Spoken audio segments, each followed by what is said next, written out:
Okay. There it is. I'll sit right next to you.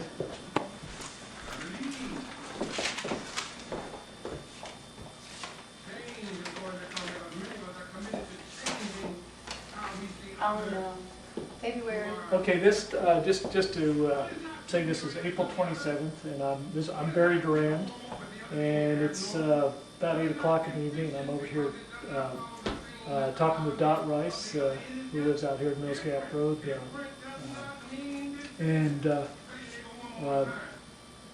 what we're here to do is just to Dot took very careful notes with her interactions with EPA, and so I told her that maybe she could explain it in front of the camera what actually transpired. Basically, from what I'm understanding, is you tested your own springs last February, and you went down to environmental testing. Environmental testing, and explain like what it was that what prompted you to do that? Well, the odor was getting worse, and I knew that it hadn't been tested, or I didn't think it had been tested for some time, and nothing had been done. How long had it been since? Well, I really didn't know how long, but they had been extracting the vapors at CTS. We hadn't been hearing it none or anything, so I thought that it wasn't doing anything, and I was anxious to know if TCE had gone down, or if it was worse or what, since the odor had become worse. So I went to the environmental testing, and I got the specimen kits. How did you find out about environmental testing? I looked in the phone book and just came up with testing. And I got the testing kit that explained to me very carefully how to do it. Who did you speak to down there? I spoke to a girl named Kelly. And she instructed us how to do it. We came and did the test. How did she explain how to do it? She told us to burn around the pipe and all where the testing was coming out. And there was a little granule in the bottle, and how to fill it up so there was no bubbles or anything at the top of the bottle. And to immediately put them in the cooler and bring them back to them. And we did that, and that was on February the 16th, 07. 07? And so March the 2nd, well, let me ask you before you go into that. You had a spring reservoir. It was an old septic tank? It was the old septic tank where we actually was getting our water from the reservoir. The springs. That was your original water source? That was our original water source. The springs came to the pipe to the reservoir, and then that went to our home and our two sons' homes. So there's an inlet pipe from the spring up there, and there's an overflow, spillover. And this is the same springs that were contaminated back in '99. The response when they put you on city water out there. Right. So I talked to Terry. He said it was like a 2,000-gallon tank, something like that. Probably so. Pretty big sized tank. And so, what prompted you to was it the smell of really getting that bad? It was the smell, and I was just getting tired of nothing being done, and I wanted to know what the levels were, if anything. I knew that they had been aspirating or some vapors from CTS, and I was anxious to see if they were helping. Because I really didn't understand the technical situation. Yeah. So Kelly gave you very detailed instructions of what to do. And what to do, how to do, and how did you bring it back to you. And how can you kind of explain what the procedure was that you remember how you did it? Well, I put on rubber boots, high rubber boots and gloves, and some goggles because I didn't want to get the water on me. And we took the lighter that we light our gas logs with, or our gas grill with, and burn around the pipe and everything to get everything that had come back. And it just held the bottle under it and filled it up. So you just took the runoff from the top of the pipe? The runoff from the top of the reservoir. And then you, And that would have been, you know, like was coming to our house. and you put it in an ice pack or something? She gave me the cooler with the ice packs, and we took it back down And there. you just took it back down there? Took it back down there. So that was, what date was that on the, That was February the 16th, 07. February the 16th, 07? And how did you find out the results? She called me, Kelly called me and told me that they were really high. And she even made the comment that they were so high that they had never tested you that high before, and they had to break it down to get a test. And then she mailed the results to me. And when I got the results, I was very alarmed because it was so high. When did you get the results? About 3-2.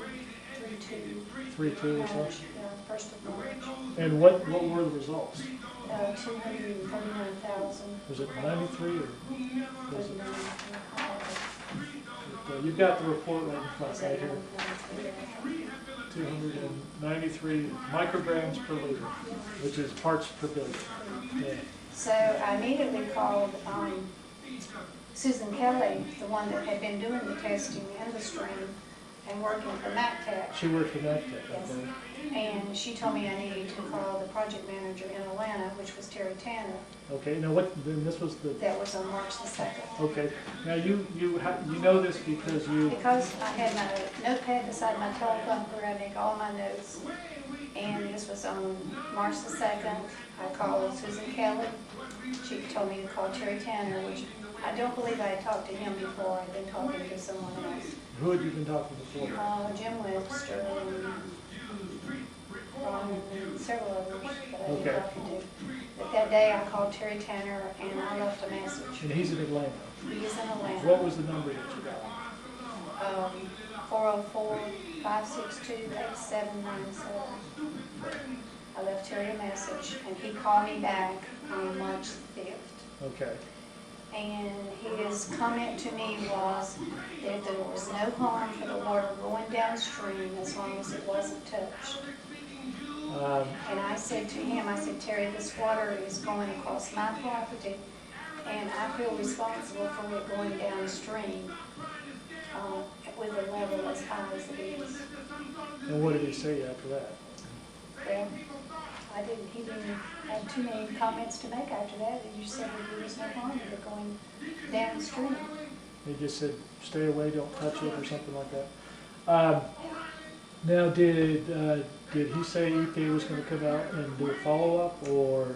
He didn't state anything. Did Susan Kelly ever get back and do it? She didn't call me back, not right after that. So nobody ever came out and did a? No, did, to follow up on this report. no follow-up, but just,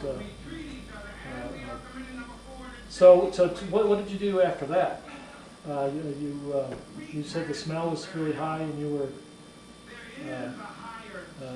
you wanted to, Well, a couple of days later, I noticed that my legs were red, and I thought that I had, the contamination had went over my boots. So I called the poison control center, and she had told me to get some cream and use on who it. did you talk to and what number did you call? I called for poison control, and I talked to Barbara there.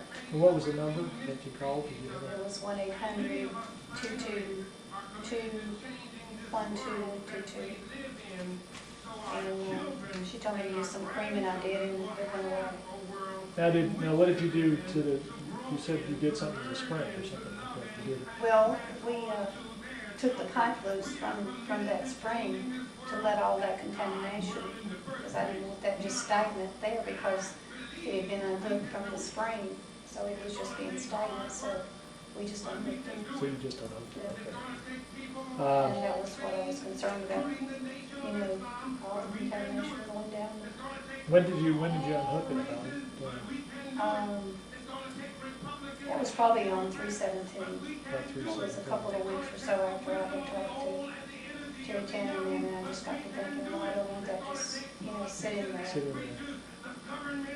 So when they came out, a lot happened after that, but after they came out in September, the public attention got out there and they found out about this, they did come out and try to test the springs, Oh, yeah, they made several other tests. But they were never able to test that spring again, or that They spring didn't take box, the reservoir. the reservoir anymore, because you had emptied it and sort of disabled it. Well, there was still some, in the bottom, but no one's ever tested that. Yeah. So they weren't able to repeat the test in the same Not area. the same area that I did, no. And I think they came back and got something like 19,000 in the spring, when the spring comes out. But they weren't able to, test it from the original place from there. They've got 4 sources over there in the spring, I think, that they can test. So you never heard from Terry Tanner after that? Well, I never talked to Terry Turner anymore after that, and then David Dorian came. Then David Dorian was here in September, or whatever it was. Yeah. Did you want, I'm going to take the camera and just point it, maybe turn the light on, and we can show where you wrote the things down and show the test result. So maybe I'll turn that, you can turn that light on and I'll get the camera and just show.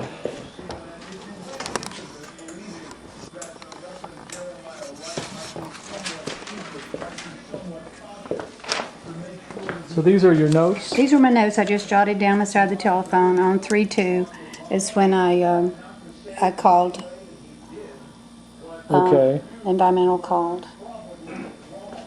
And then when you called the EPA project manager, and there's Terry Tanner's telephone number, and then Stu Reimer, something is on there, I don't know. That's the that's the name of their building, I think. Oh, okay. Stu Reimer Environmental Building. Okay, and EPA, and he gave you the address, is that what he did? He gave me the address that day to send him this report. Okay. And then this is what he said to you, 3/5, this is when he called back, talked to Terry Tanner and stated there were no Harm to water going downstream if it wasn't touched. If it wasn't touched, okay. And then what happened after that? Oh, well, let's see the test report first. Okay, this was done, you want to maybe go to the cover page and show me the whole report? That was Okay. done, the sample was received on 2/16 and the results was on 3/2. The results on 3/2, and okay, there's just the other information. I want to make sure I get that. And this is, they sent it to TriTest, Kelly did, but it was Kelly Keenan and Jim from Environmental Testing Solutions. There's Rice. And then here's from the reservoir overflow, sampled 215, sample time, grab sample, there's a temperature. And why don't you turn the page and show where the, okay, this is like the work order, and this is what showed up in Tuesday, 293 micrograms per liter, and this is what they had to test again to get it right, to dilute it. And then there's signature down there from TriTest. Karen, I can't read that exactly. And why don't you show me the last page, which is the chain of custody document. And that is the chain of custody. They put ETS on there. Larry Rice. And reservoir overflow. That's the date collected. So it was 2/15 actually was the date. And they sent it off 2/16, or they tested it 2/16. And then that was that, the date. Oh, I see. They sent it off 2/16. I see that. Okay. And then why don't you show me what on your notepad what you did after that? What's your notes for that? It's just That was just when you called the poison. the poison control because I was concerned because the water had gotten on me. And then, what's this, Harry's Inn you called, oh, that's much later, or is that? Yeah. Okay. Yeah. Okay, well, thank you, Dot. It's just good to get this documentation. This is what you told me when we spoke and when I got introduced to you, and So we just wanted to put this down on videotape just for the record. And so thank you very much. Thank you, Doc. And that's the end of the tape.